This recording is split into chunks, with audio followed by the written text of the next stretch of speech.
قول نمبر 104۔ نوف بکالی کا بیان۔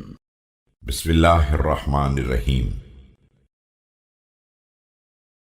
نوف بکالی کہتے ہیں کہ میں نے ایک شب امیر المومنین علیہ السلام کو دیکھا کہ آپ علیہ السلام نے بستر سے اٹھ کر ستاروں پر نگاہ کی اور فرمایا کہ نوف سو رہے ہو یا بیدار ہو؟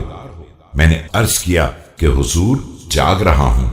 فرمایا کہ نوف خوشا بحال ان کے جو دنیا سے کنارہ کش ہوں تو آخرت کی طرف رغبت رکھتے ہوں۔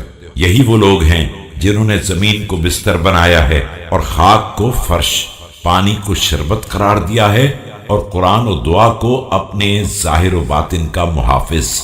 اس کے بعد دنیا سے یوں الگ ہو گئے جس طرح حضرت مسیح علیہ السلام۔